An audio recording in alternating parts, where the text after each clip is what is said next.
సంగమా ఒకరికి ఒకరు ఏమైందంట ఐక్యత సమాధానం కలిగింది. హల్లెలూయా.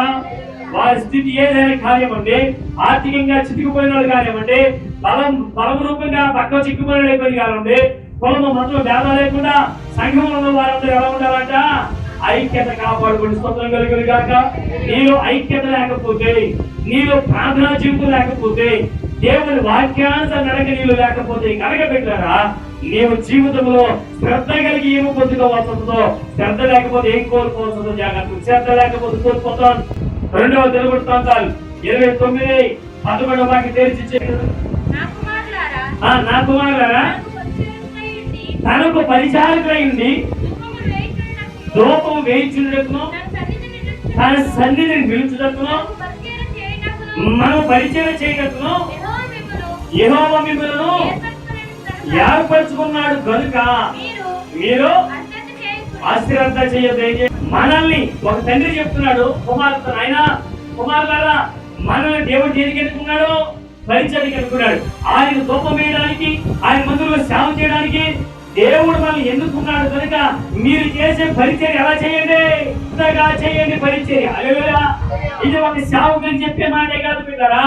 దేవుని మందిరంలో ఎవరైతే తమ వంతు వారి పరిచర్య చేస్తున్న వారి జ్ఞాపకం చేయండి. దేవుని నిలిచి పాడేవారు ఎలా పాడాలి? శ్రద్ధగా పాడండి. కనుక వాయించాలి ఎలా వాయించాలా? శ్రద్ధగా మీ పని చేయండి. కుడిచే వాళ్ళ పడవాలా? శ్రద్ధగా చెప్పాలా? శ్రద్ధగా చేయండి. కనుక వాక్యం సేవకు ఎలా బోధించాలా? శ్రద్ధగా బోధించాలా. పరిచర్య ఎలా చేయాలా? శ్రద్ధగా. అశ్రద్ధగా చేస్తే అది ఊరుకోడా. జాగ్రత్త. నీ పని నీకు అప్పగించిన ఏ పని ఏమవుతుంది చూడండి. పాడేవారు, వాచములు వంచేవారు, మందులు శుభ్రపరిచేవారు, పరిచర్య చేస్తున్న వారు ప్రతి ఒక్కరు ఎలా ఉండాలని దేవుడి దగ్గర చెప్పండి. శ్రద్ధ కలిగి ఉండకపోతే అది దేవుడి పరిచర్య కాదు, అది దీవించబడే జీవితం కాదు, ఆశీర్వదించబడే జీవితం కాదు. బిడ్డరా, మీరు ఎంత శ్రద్ధగా పరిచర్య చేస్తారో దేవుడు అంతగా ఇచ్చిస్తాడు. హల్లెలూయా, హల్లెలూయా. కాబట్టి నేను శ్రద్ధగా పనిచేయా. దేవుడు నన్ను కనిపెడుతున్నాడు. దేవుడు నన్ను కనిపెడుతున్నాడు. పిల్లరా, ఎదురు ఉపవాసం ఉంటున్నాడా? సంఘం పట్ల ప్రార్థన చేస్తున్నాడా? కుటుంబాన్ని జాగ్రత్తగా పోషిస్తున్నాడా? అందరి పట్ల బాధ్యత కలిగి ఉన్నాడా? దేవుడు నా జీవితం అంతా కనిపెడుతున్నాడు. అలాగే సంఘంలో పరిచర్య స్త్రీలారా, సంఘంలో పరిచర్య యవనులారా, దేవుడు మిమ్మల్ని కనిపెడుతున్నాడు. శ్రద్ధగా వాయిస్తున్నారా? వాయిద్యాలు నిలబడి వాడు శ్రద్ధగా పని చేస్తున్నారా? శుభ్రం చేసేవాడు శ్రద్ధగా శుభ్రం చేస్తున్నారా? అది ప్రతి ఒక్కరి దేవుడు మన పరిచయం చేస్తున్నాడు. మీరు చేసే ప్రతి పని ఎలా ఉండాలా? కలిగినటువంటి పరిచర్య చేసేవాడు. నిహెమ్యా గ్రంథం 8వ అధ్యాయం 3వ వాక్యం చేయండి. నీటి గుమ్మం ఎదుటనున్న మైదానంలో ఉదయం మొదలుకొని మధ్యాహ్నం వరకు నిలుచుచున్న ఆ స్త్రీలను పురుషులను తెలివితో వినగల వారందరికీ చదివి వినిపించు కొంచెం ఆచరణలందరూ ధర్మశాస్త్ర గ్రంథమును శ్రద్ధతో విని.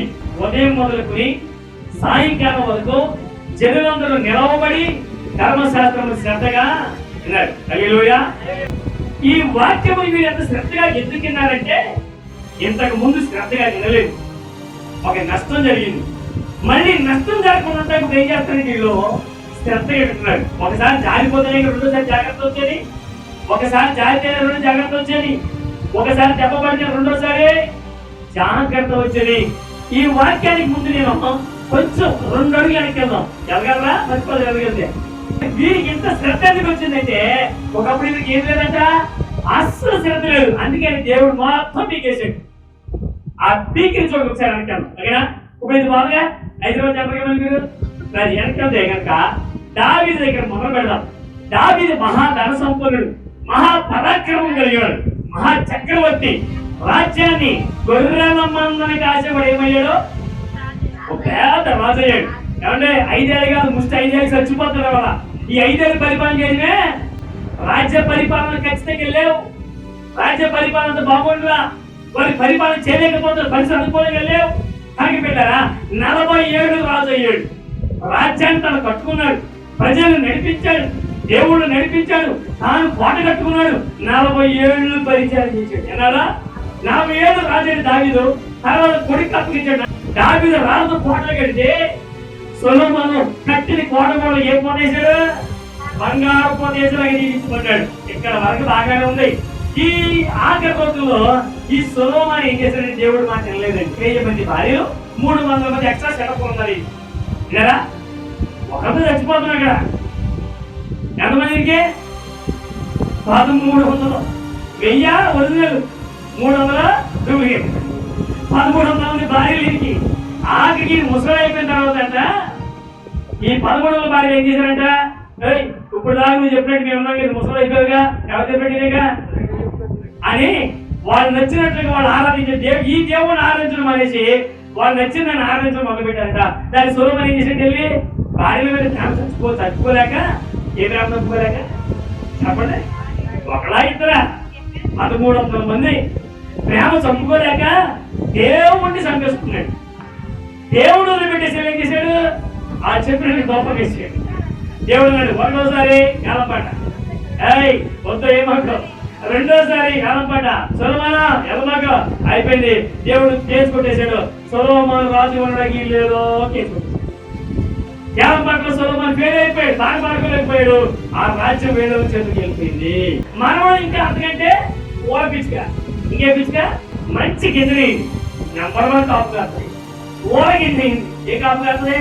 ఓరకాపు కాస్తుంది. ఇప్పుడు తండ్రి ముసలి అయిపోయిన తర్వాత పాడైపోయాడు. ఇవి చూసుకోవడానికి మరీ పాడైపోయాడు. రాజు కాస్త ఏమైంది?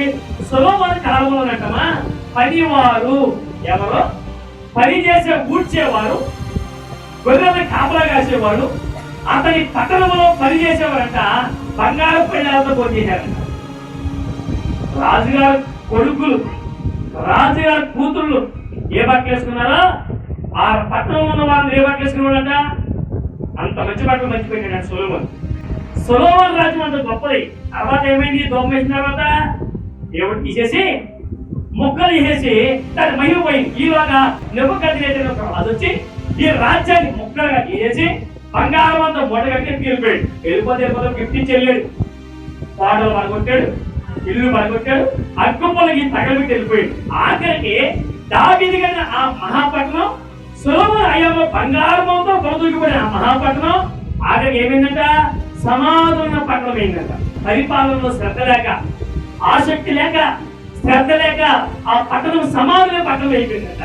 ఇప్పుడు వాడు శత్రువు చేతులకు వెళ్ళిపోయిన తర్వాత దానియేలు కాలం అయిపోయింది, షడ్రక మేషక అబేద్నెగో కాలం అయిపోయింది. వారి తర్వాత ఎజ్రా నెహెమ్యా కాలం వచ్చింది. ఇప్పుడు ఏ గ్రంథం తెచ్చాం మనం? నెహెమ్యా గ్రంథం చదువుతుంది. నెహెమ్యా కాలంకి వచ్చేసారు కదా. నెహెమ్యా దేవుని పట్టణం కాలిపోయిందని, దేవుని ప్రజల యొక్క ఆ సమాధులు అక్కడ ఉన్న పట్టణం కాలిపోయి బూడిదైపోయిందని రాజుగారి దగ్గర పర్మిషన్ తీసుకుని, రాజా మా పితరుల పట్టణం కాలిపోయింది, నేను పర్మిషన్ ఇస్తే ఏ పట్టణానికి వెళ్ళొస్తాం? ఒకసారి మా ఊరు వెళ్ళి సమాధులు ఉన్న పట్టణం కాలిపోయింది, మా ఊరిని బాగు చేసుకుంటామన్నాడట. రాజుగారు పర్మిషన్ ఇచ్చాడు. అడవులో కర్రలు కొట్టుకోవడానికి, పట్టణంలో పంటలు కొట్టుకోవడానికి రాజుగారు పర్మిషన్ ఇస్తే నెహెమ్యా పరివారం బాగు చేసుకెళ్ళి మళ్ళీ దావీదు పట్టణాన్ని మళ్ళీ కట్టడం మొదలు పెట్టాడు. 52 రోజులలో పడిపోయిన యెరూషలేము గుమ్మములను నిలబెట్టి దాని చుట్టూ కోట కట్టారంట. ఇంకా వాళ్ళు ఇల్లు కట్టుకోవాలా, ఏది చెప్పలే. ఇప్పుడు వీళ్ళంట పడిపోయిన బిల్డింగ్లన్నీ సరి చేస్తుంటే, పడిపోయిన దేవాలయం శిథిలాలు తీసి ఆ రాళ్ళని తీసి పక్కన పెడుతుంటే ఒక పెద్ద గ్రంథం దొరికింది. ఏం దొరికింది? ఈ గ్రంథం ఎక్కడంటే మోసే కాలంలో ఇవ్వబడిన ధర్మశాస్త్రం ఎక్కడ పడుంది? రాళ్ళ కింద పడుంది. దావీదు కాలంలో దాచబడిన గ్రంథం, సొలొమోను కాలంలో బంగారు దేవాలయం పెట్టిన గ్రంథం రాళ్ళగుట్టలో పడిపోయింటే నెహెమ్యా వీళ్ళ రాళ్ళగుట్టలు ఏడుస్తున్న పరివారంతో ఏ గ్రంథం దొరికిందంట? ఆ బంగారు ఆ అద్భుతమైన దేవుడు ధర్మశాస్త్రం దొరికిందంట. ఇప్పుడు నెహెమ్యా అందరికీ అక్కడ గోడ కట్టే ప్రజలు ఉన్నారు కదండి. ఓ ప్రజలారా, మనకి దేవుడు ధర్మశాస్త్రం దొరికింది. కొన్ని 100 ఏళ్ళుగా మన రాజ్యాన్ని కోల్పోయాం. మళ్ళీ మన రాజ్యం మనకి ఏం దొరికింది? ఏం దొరికింది? ఏం దొరికింది చెప్పండి. నా దేశం మీకు అర్థం అవ్వాలి. ఆ ఎక్స్ప్రెషన్ ఉంది. మనకి ఏం దొరికింది? మన పోయిన దేవుడు దొరికాడు, మన భవిష్యత్తు దొరికిందిరా. ఏం దొరికింది? ఆ దేవుడి మందిరం పోగొట్టుకున్నారు, దేవుడి సేవకులు పోగొట్టుకున్నారు, దేవుడి సన్నిధిలో పోగొట్టుకున్నారు, దేవుడి ధర్మశాస్త్రాన్ని పోగొట్టుకుని శత్రువుల చేతుల్లో బాగా కుక్క బతుకుతున్నారు. రొట్టెత్తే నాలుగచ్చుకుని తినాలి, లేకపోతే నోరు మూసి పొడిగింది బతుకండి. అలాంటి ఏం దొరికింది? అరే మన ధర్మశాస్త్రం దొరికిందని కానీ ఊళ్ళో జనాలు పండగ అయిపోయిందంటే వచ్చేసి నిలబడ్డారా? ఎంత నిలబడ్డాడు? నేహమి నిలబడ్డాడు. ఉదయం మొదలుకొని సాయంత్రం దాకా ధర్మశాస్త్రం చదువుతుంటే ఒక్కడు బెసిగలిస్తే ఒట్టు. ఈ మాట ఇలా వెనక పట్టణాన్ని తగలబెట్టించుకున్నారు. దేవుడి మాట వెనక ధర్మశాస్త్రం అనుసరించి నడవక తమ పొలాలు తగలబెట్టించుకున్నారు, తమ ఇళ్ళు నాశనం చేసుకున్నారు, తమ రాజ్యాన్ని శ్మశానాలు చేసుకున్నారు. ఇప్పుడు ఈ వాక్యం తెలిసే ఎలా ఉంది? దేవుడి వాక్యం నీ భవిష్యత్తు. దేవుని మాట భవిష్యత్తు పెట్టారా? దేవుని మాట కాదు వెళ్ళిన వాడు ఎవడో చరిత్రలో బాగుపడిన వాడు ఎవరు పట్టణం ఆడి బంగారం కోరుతుంది అనే విధంగా అంతేగా మా విద్యార్థి. దేవుడి మాటే మానవాళికి భవిష్యత్తు. దేవుని మాటే సమస్త మానవాళికి జీవనాధారం. దేవుని మాటే సమస్త మానవాళికి జీవవాక్యం ఇచ్చారు. హల్లెలూయా. ఇప్పుడు ఏం దొరికింది? పండగ చేసుకున్నాక ఇక నేమి నిలబడి వాక్యం చదువుతుంటే ఎలా అయినారట? ఉదయం మొదలుకొని సాయంకాలం దాకా నిలబడి ఏమైనారట? ఇంకో చోట ఏమన్నా జోరు వర్షంలో పడినారట. ఎంత వర్షంలో పోతారా? మన సైన్యం చెప్పండి. 2 చెరువులు పట్టపడే పని చేస్తే అసలు అది మన ఆరంభం వచ్చే ముందు 40 కాళ్ళు కమ్మి తప్పడబా నోటితో నా చిరిగి పడితే ఆయనకి వెళ్ళాం. కానీ ఆ రోజున ప్రజలంట ఇన్ని గంటలంట నిన్నారంటే వాక్యం నిలబడి జోరు వర్షంలో ఉదయం మొదలుకున్న పసి పిల్లలంట, స్త్రీలంట, పురుషులంట, వృద్ధులు, ముసలోళ్ళు కూడా కూర్చుని కాదు స్టాండప్ ఏంటి నిలబడి విన్నారంటండి. ఎందుకని? ఉదయం కదా తెలిసేది. ఏం పోతే పోయాని తెలిసింది వాళ్ళకి. దీని మీద సులువు మనకి శ్రద్ధ లేదు, లోపం వేసి నాశనం వేయాడు. కానీ దీని మీద శ్రద్ధ లేదు నా పాలకులకి రాజ్యాలు పాడి విన్నారా? ఈ రోజు శ్రీలంక దేశం కూడా అలాగుందండి. మన దేశం కూడి 40 శ్రీలంక కూడి 40 రూపాయలు. లీటర్ పెట్రోల్ మనకి 112 రూపాయలు వస్తుంది. అది సుమారు 200 రూపాయలు 300 దాటిపోయింది. కిలో మాసం మనకి 200 అనుకోండి. చికెన్ ఇప్పుడు ఆయన 650 రూపాయలకి కిలో చికెన్. ఎందుకో తెలుసా? పాలకుల నిర్లక్ష్యం అని అంటారు. పేపర్లు వేస్తారు చూడండి వార్తలో. పాలకులు సరిగా పరిపాలించరా? రేపు ప్రజలకి ఏ నష్టం జరుగుతుందో ఆలోచించకుండా ఎవరో వస్తే డాక్టర్ అన్ని ఇచ్చేశారంట. వాళ్ళ ప్రజలు తింటే ఏం లేకపోయింది. పాలకులు నిర్లక్ష్యం వహిస్తే ప్రజలు అడుక్కు తింటారు, దేశాలు నాశనం అయిపోతాయి. ఈ రోజు మన దేశంలో కూడా ఇన్ని రేట్లు పెరిగిన కారణం ఏంటి తెలుసా? పాలకుల నిర్లక్ష్యం. శ్రద్ధగా పరిపాలన చేయట్లా, ఉన్నాయని దోషేస్తారంట, అమ్ముకు తినేస్తారంట కదా. ఈ రోజు పాలకులు సరిగా పరిపాలన చేస్తే దేశానికి కనిపిస్తుంది. మన దేశం ఒక పేరుంది. బ్రిటిష్ వాడు 200 సంవత్సరాల పాటు మన దేశంలో ఉన్నాయని దోచుకుపోయినా సరే, మన దేశంలో పండే పంటల సమృద్ధి 10 ఏళ్ళు భారతదేశానికి కరువు వచ్చినా సరే తిరగలిగిన సొమ్ము ఉన్న భారతదేశం దగ్గర ఇంకా ఇప్పటికి రావు. మరి పాలకుల దగ్గర ప్రజల మీద రుద్దుతున్నారు అన్ని చేసి. ఎవరి స్వలాభం కోసం, ఎవరి స్వలాభం బిడ్డ ఆలోచించండి. పాలకులు శ్రద్ధ లేదు, ప్రభుత్వాలు నాశనం అయిపోయి. దేవుళ్ళరా ఆలోచించండి. ఉచితంగా ఇవ్వాల్సిన డబ్బులు ఇస్తున్నారు, డబ్బులకి ఇవ్వాల్సిన ఇంకా బంగారం పోతున్నారు. అలా వచ్చిన పరిస్థితి. ఈరోజు పరిపాలన ఉన్నాయి. ప్రతి దేశం కూడా వాళ్ళు పరిపాలన సరిగాక కొట్టుకు తెచ్చిపోతారు. రష్యా అక్కడ తర్వాత ఉక్రెయిన్ కొట్టుకుంటే కదా వారి మాట పట్టుదల కొట్టుకుంటారు. మనుషులు తెచ్చిపోతున్నారు లెక్కలేదారు. వారి మాట పట్టుదల కానీ బాబులేస్తున్నాడు. ఈ మాట పట్టుదలకే దిగిరి అట్లా ఈ ఊళ్ళు తగలడిపోతున్నాయి. మాట కొరకు శ్రద్ధ లేదు, ప్రజల మీద పరిపాలన శ్రద్ధ లేదు, చేసే శ్రద్ధ లేదండి. ఈ రోజున పాలకులు శ్రద్ధగా పరిపాలిస్తే పల్లెటూరుతో సహా అన్ని మెరిసిపోతాయి, సమృద్ధి తొలతూగిపోతాయి బిడ్డారా. కానీ శ్రద్ధ లేని పరిపాలన దేశానికి కష్టం తెచ్చి పడితే మన కేజీ 200 అమ్మో కేజీ మామూలు నమ్మలా అంటే అరవలేదా అనలేదా? ఇవాళ 180, ఇవాళ చికెన్ 180, ఉచ్చాడైతే 160. దీనికి మనం ఏమంటాం? ఒకప్పుడు మేము 90 రూపాయలు కొన్నాంలే అని అంటాం. మళ్ళీ ఇంకా కిందకి వెళ్తాం మనం, ఒకప్పుడు 100 రూపాయలు కొన్నాంలే అని అని ఇదే అని. మరి 600 దగ్గర ఏమన్నా నష్టమే కదా. శ్రద్ధ కలిగిన వారేనమ్మా. ఒక యజమానికి నీ బిడ్డల పట్ల శ్రద్ధ కలిగి ఉందా? నీ కుటుంబ యజమానికి శ్రద్ధ కలిగి ఉండాలా? దేవుని బిడ్డరా నువ్వు ఆశ కలిగి ఉండాలా? నువ్వు ఒక ఆసక్తి కలిగి ఉండాలా? నీ కుటుంబం పట్ల శ్రద్ధ ఉండాలి, నీ పిల్లల పట్ల నీకు శ్రద్ధ ఉండాలి, నీ భవిష్యత్తు పట్ల నీకు శ్రద్ధ ఉండాలి. కాబట్టి ఇప్పుడు ధర్మశాలలో శ్రద్ధ ఎందుకన్నారు చెప్పాలి. మీరు ఈ మాట జవాబు దగ్గరికి రావాలి అంటే మొబైల్ చెప్తారు. వీళ్ళు ధర్మశాస్త్రం శ్రద్ధగా వాహనం తడిచిపోయి ఎందుకన్నారు? ఒకప్పుడు ఏమొచ్చిందానికి ఈ వాక్యం లేకపోతే కరువు వచ్చింది, శ్రద్ధ లేకుండా పని చేస్తే కరువు వచ్చింది, జబ్బు వచ్చింది, నష్టం వచ్చింది, శత్రువు భయం వచ్చింది. ఇప్పుడు ఎలా అయినారు? జాగ్రత్త. ఆ పౌల మనం రాకుండా చూసుకోవాలా.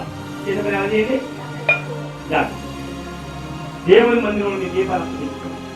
శ్రద్ధగా చేయని వారు ఐశ్వర్యవంతులు కాలేదు. సామెతల గ్రంథము 12వ అధ్యాయము 24వ వాక్యం. శ్రద్ధగా పని చేసేవాడు ఏలుబడి చేస్తాడు, సోమరిపోతుడు ఆడికి చేతులు లేని పని చేస్తాడు. శ్రద్ధగా పని ఎలా అవుతాడండి? బిడ్డరా, శ్రద్ధగా పని చేసేవాడంట నాయకుడు అవుతాడట. కానీ తరదాడు సోమరి ఏమవుతాడట? ఆ ఎట్టి పని అంటే బరువులు మోసి గాడి శాంతం చేస్తాడట. సోమరిపోతూ ఎవరు నువ్వు? ఏ పోతుంది? పనిపోతా, సోమరిపోతా. పనిపోతుంటే కదండి అది బాగా పని. నాగలు కాడి ఎత్తడం వాళ్ళు తలకాయ పడతాయి. కొన్ని ఏం చేయాలా? ఇల్లు తలకాయ పెట్టు మోయాల. కొన్ని ఏం చేస్తాయి? నాగలు ఎత్తగానే తలలో పెట్టాలి. అవి ఒరిజినల్, అవి పనిపోతాయి. కొన్ని ఉంటాయి కన్నిండా చేస్తే నాగలు కాడి ఎత్తినా సరే ఎలా ఉసూరు అంటుంటాయి. అయ్యో మళ్ళీ ఎలా అన్నట్టుగా వాళ్ళట వెట్టి పని చేయాల్సి వస్తుందట. కనుక మీకు ఎప్పుడో నేను ఒక కథ ఇప్పుడు జ్ఞాపకం చేస్తుంటా కదా. ఒక ఆయన ఉప్పు వ్యాపారం చేసిన ఆయన ఒక గాడిద కొనుక్కొని దాంతో ఉప్పు వ్యాపారం చేస్తుంటే ఆ ఉప్పు వ్యాపారం చేస్తున్న గాడిద ఆ వ్యాపారస్తులు ఏం చేసిందంట? నెట్టేట్లు నీళ్ళలో ముంచిందంట. చెప్పాను గుర్తుంది ఎప్పుడైనా? చక్కగా ఆయన ఉప్పు బస్తాలు భుజాల మీద వేసి పంపిస్తే అవి మోసుకుంటూ వెళ్తుండగా నక్క గురించి చెప్పిందంట, ఉప్పు బస్తాలు రోజు ఏం మోస్తాం కానీ ఆ నదిలో మొరకేసుకోవాలంట. ఉప్పు బస్తాలు కదండి, నదిలో మొరకేస్తే ఉప్పు కరిగిపోయింది, దీని బరువు తగ్గింది. అక్కడ నాకేమో రేటు తగ్గింది. వేసిన 2 బస్తాలు అయితే డబ్బులు వస్తున్నాయి, ఒక బస్తా డబ్బులు వస్తున్నాయి కదా. ఒక బస్తా వెళ్ళింది మరి కాలిపోయి ఆఖరికి వ్యాపార నష్టం వచ్చింది.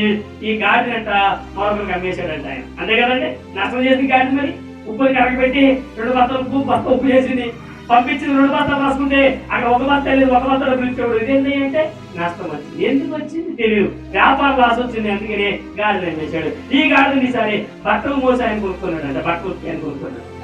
ఇప్పుడు ఎప్పుడు రాగానే దీన్ని బట్టలు వేసి పంపిస్తుంటే అదే గట్టి మంది అదే నాకు కూర్చుందంట. అదే దారిని ఎవరంటారంట? ఇదే గాడిదంట. అలవాటు ప్రకారం బట్టలు వేసుకెళ్తున్నటువంటి గాడిదట అదే నేను మురికేసిందంట. బట్టలు బలిపోయి నడుము ఎరిగిపోయి నీళ్ళలో పొడి తెచ్చిపోయింది. అదే రుబ్బా కరిగిపోవడానికి కొంతమంది ఏం చేస్తారు? అలవాటు ప్రకారం చేస్తారు. అలవాటు ప్రకారం చేయమంటుండే రోజులా ఉండదు. ఉప్పా కరిగిపోదు. బట్టలు కేజీ బట్టలు అయితే తడితేలో ఎన్ని బట్టలు అవుతాయి? ఎన్ని కేజీలు అవుతాయి? 5 కేజీలు అవుతాయి. కేజీ బట్టలు తగ్గితే దేవుడి పిల్లరా శ్రద్ధగా పనిచేయండి. అశ్రద్ధగా పనిచేయండి. ఏ జాగ్రత్త వస్తుంది? వెట్టి చాకరీ. అక్కడ యజమాని దగ్గర జాగ్రత్త ఉప్పు వ్యాపారం చేస్తుంటే యజమాని లాభం వచ్చి వదిలేబడింది. ఇప్పుడు తడి బట్టలు మోయాల్సి వచ్చిందా? కానీ మురికి బట్టలు మోయాల్సి వచ్చింది. వెట్టి చాకరీ బతుకోవద్దు, జాగ్రత్త. దేవుడు అంటాడు మీరు చాలా జాగ్రత్త ఉండాలి. శ్రద్ధ లేకపోతే శ్రమ కలుగుతుంది. ఏమంటే పని మీద శ్రద్ధ ఉండాలి, కుటుంబ మీద శ్రద్ధ ఉండాలి, దేవుడి మీద శ్రద్ధ ఉండాలి, వాక్యం మీద శ్రద్ధ ఉండాలి. దేవుడి సంఘం అంటే ఉండాలా? ఇది లేకపోతే వెట్టి చాకరీకి వెళ్ళిపోతుంది. ఎప్పుడు చెప్పండి? సామెతల గ్రంథము 1వ అధ్యాయం 28వ వాక్యం కూడా చదువుతాయి. సామెతలు 1:28. అదే అప్పుడు వారు నన్ను కూర్చి మర్రపెట్టుదురు గాని నేను వారికి సమాధానం ఇవ్వను. నన్ను శ్రద్ధగా వెదికెదరు గాని వారికి నేను దొరకను. హల్లెలూయా. అంటే శ్రద్ధ కలిగిన వాడు ఐశ్వర్యవంతుడు, శ్రద్ధ కలిగిన వాడు నాయకుడు అవుతాడు. కానీ ఏమన్నా శ్రద్ధ కలిగిన వాడు శ్రద్ధగా నన్ను వెతికి నేను ఏం చేయను? శ్రద్ధ కలిగిన వాడు జీవిస్తా, శ్రద్ధ కలిగిన ఆశీర్వదిస్తా. కానీ శ్రద్ధగా వెతుకుతున్న వారికి కొంతమంది ఉన్నారు, వాళ్ళకి మాత్రం నేను కనబడినా. 23 నుంచి చదవండి. ఇప్పుడు అర్థం ఎందుకో 23 నుంచి చూడండి. నేను గట్టించుడు మీరు వెనక్కి తిరగండి, నా మాట ఆలకించండి, నా ఆత్మ మీ మీద కుమ్మరిస్తాను, నేను చక్కగా బోధిస్తాను మీకు. నేను పిలువగా విన్నారా? ఇది చూడాలి. ఇప్పుడు కథాసం మామూలుగా వచ్చింది కదా. నేను మీ మీద ఆత్మ కుమ్మరిస్తా, నా మాట విని మిమ్మల్ని దీవిస్తా, నా వాక్యం మిమ్మల్ని ఆశీర్వదిస్తా. కానీ మీరు ఏం చేశారు? నేను మాట్లాడి మీరు ఏం చేశారు అంటే మనిషి దగ్గరే ఉంటారు. ప్రాంతంలో మనసు దగ్గర తిరుగుతుంటాయి. పత్రాలు కాదు నూనె పొందిపోతున్నాయా, చికెన్ పెట్టాము కుక్కర్ పెట్టేస్తాం, అన్నం మారిపోతున్నాయా, ఏ దూరం తీసుకుని పాలు గుడి చేస్తుందేమో, నీళ్ళు కట్టలేకపోయి పక్క పొలం తడిపోతుందేమో. ఏ మనసే తిరుగుతుంది, మనం ఇక్కడే మనసు ఎక్కడ? వాక్యం అంట శ్రద్ధగా మీరు వినట్లేదు అన్నాడు ఆయన. నేను మాట్లాడేది ఏం చేయట్లా, మీరు వినరా? నా చెయ్యి చాపగా ప్లీజ్ ఇలా చూడండి అని దేవుడి చేతుల చేత మీరు లక్ష్య పెట్టలేదు.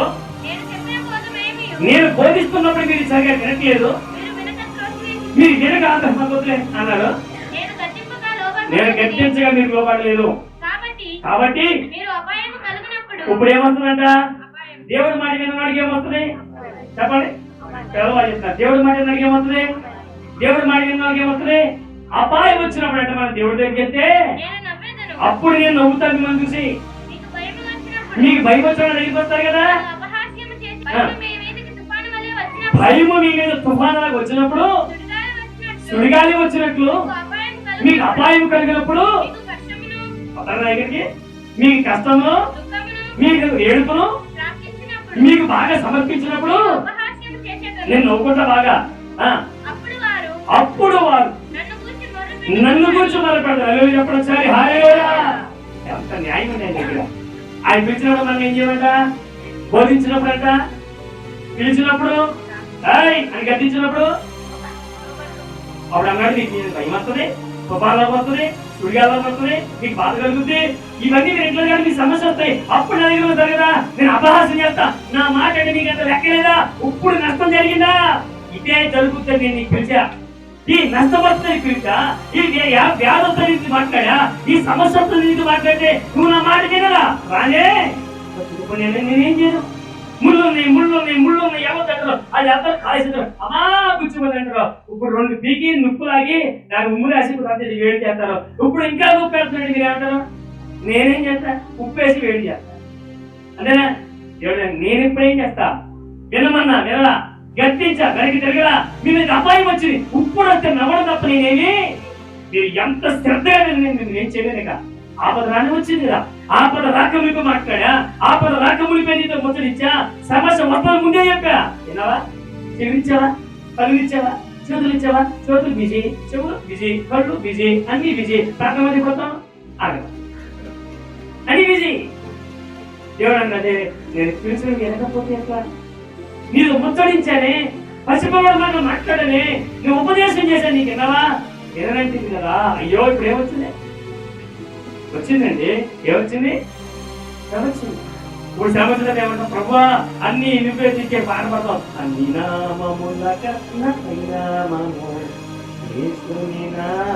ఇప్పుడు ఎవరి నామం పైనామో యేసునామమే చేయండి. సిలువ నిన్ను సిలువే, అంత సిలువే, నేను సిలువే, రోజు చేసిందా? రక్తంలో కూడా సిలువే చెప్తారు మనడు. అందరా యేసు ప్రభు రక్తంలో సిలువేస్తేనే అవసరం. కోడి రక్తంతో మేక రక్తంలో సిలువేసుకుంటే ఏం జరగదు. ఇక వచ్చింది కానీ చెప్పొచ్చు కానీ ఒకటే సిలువులు నువ్వు తప్ప అయిపోతాయి. 50 రూపాయల గురించినా సిలువులకి అయిపోతాయి కదా రాసుకుంటాయి.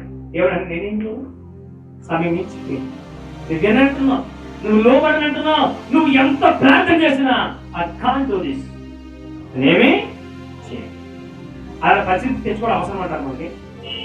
నేను చెయ్యను, నేను నా వల్ల కాలేగా, నేను వదిలే చేస్తే దాడిపోయింది. దేవుడు ఎన్నిలాగా మనం చేయాలి? ఆడుకుందా? ఆడుకోండి. అలానేగా ఉందా? అర్థానికి వెళ్తే అలా చేస్తారు. ఎవరిని ఎలా చేస్తారో తెలుసా? దేవుని సన్నిధిని ధ్యానం చేస్తున్నారు, దేవుని వాక్యాన్ని ధ్యానం చేస్తున్నారు. ఇక్కడ చేసే ప్రార్థన ధ్యానం చేస్తున్నావు. నువ్వు నవ్వుతావులే, అవుతారా? ఈ ఉపవాసాలు చేసేస్తే ఆ రోజు ఉపవాసం చేసే పని ఉండదు. ఇవి మానేస్తే ఆ రోజు చేసి తినడంట ఆయన. ఉన్నాడా? ఆపదలు ఉపవాసం చేయడంట. ఇవాళ చేసే ఎవరైతే పోగొడతారు? అంత బిజీగా ఉన్నారా? వ్యాపారాలు చేస్తున్నారా? అంతా దీవించుకుడిపోయారా? ఖాళీ ఉన్నట్టుగా ఎందుకు నెలకి చేస్తున్నాం? జాగ్రత్తగా ఉండండి. దేవుడు నువ్వు పిలిచిన ఆయన వినాలంటే ఆయన విషయంలో ఏం చేయాలి? వస్తే వాకి చెప్తా, రాకపోతే నేను ఉదయం చెప్తా. ప్రభువా నేను మాత్రం రెడీగా ఉన్నాను, మందిరం రెడీగా ఉంది, ఊడ్చే వాళ్ళు ఊడ్చారు, పెంటలో నీళ్లు పోసారు, నీళ్లు పోసారు, వాయిద్యాలు అంటున్నారు, నేను వాకింగ్ రెడీగా ఉన్నాను. వినేవాళ్ళే వాళ్ళకి మాకు తెలియదయ్యా, చూసుకోకు. ఇంతకీ ఏం చెప్తాం? మా చేతులు మీరు వస్తే వాటిని మీరు పంపండి, రాకపోతే మీరే మీ ప్రదాన్ని కోల్పోవాల్సిన జాగ్రత్త. కాబట్టి ఎవరు సమయం వృధా చేయదు. దేవుడు ఒక రోజున రావద్దు, నేను వినను నీ ప్రార్థన అనేది ఆగించుకునేవాడు. ఉన్నప్పుడు అవకాశం పడుతుంది. రేపు అలాంటి సమస్య రాకుండా దేవుడు పరిశుద్ధులుగా దీవించుదుగాక.